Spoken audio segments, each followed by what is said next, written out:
St. Andrews today is famous for two things. Number one, it's the home of golf.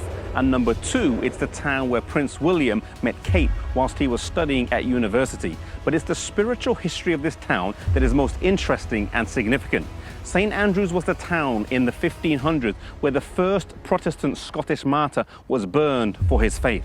His name was Patrick Hamilton, and he is remembered by a spot with his initials on the ground.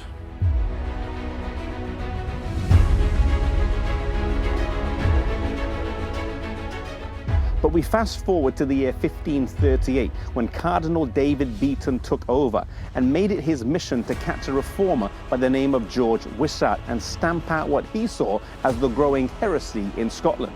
At the time, George was only a young man, 25 years old, and he stayed one step ahead of the cardinal and escaped and went to Cambridge University, where he met with Hugh Latimer, and together they went on to Bristol.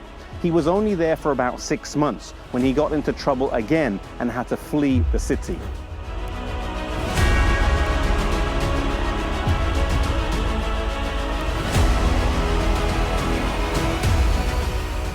He went to Switzerland, where he spent 3 years traveling to various cities, including Geneva and Zurich, and he had the chance to meet with John Calvin and Bullinger, where he was able to study and crystallize his views on the gospel.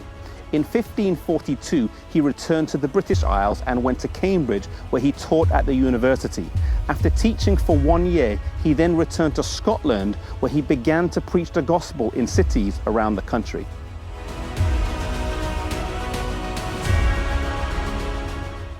He went to Montrose to teach the Book of Romans, and then he went to Dundee. Beaton followed him there, but Wishart hid from him. Then he went to Perth to preach, and then to Ayr. The Archbishop followed him, but he could not catch him. He then went back to Dundee, and a priest by the name of John Whiten was sent to kill him, but the crowd turned against him. George Wishart was much loved by his countrymen, as he didn't just preach, but had a very practical side to his ministry. In one instance in the city of Dundee, when the plague broke out, most people fled the city, but George Wishart went into the city so he could care for the sick and the suffering.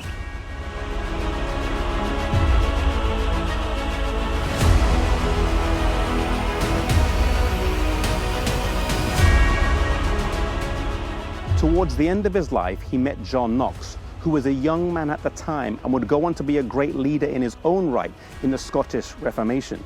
He started out essentially as a bodyguard for George Wishart, carrying a two-handed sword with him as he traveled around the country. They built a strong bond as teacher and student until finally Cardinal Beaton, with 500 soldiers, captured George Wishart. John Knox wanted to follow George into captivity, but was told to stay with the words, "One is sufficient for sacrifice."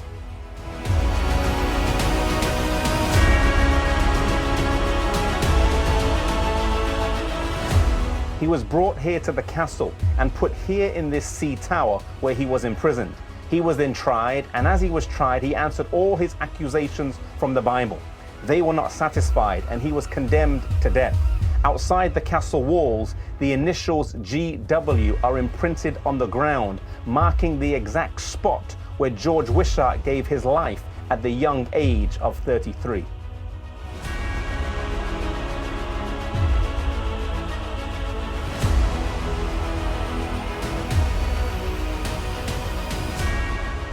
Two things we learn from this man. Number one, in his ministry and life, he was incredibly faithful and was ministering to the sick and suffering as he traveled around the country. Number two, we learn about the power and importance of preaching. How in 2 years, as he traveled around the country, he caused great revival, making a lasting change and impression here in this country. The thing that stands out to me the most, though, is how young he was, that he died at the age of 33. He was a teacher at Cambridge at the age of 29. He gave his youth to God, and God used him in a powerful way. God is calling for young people again today, young people who will give their talents and their gifts to Him and allow themselves to be used in a powerful way.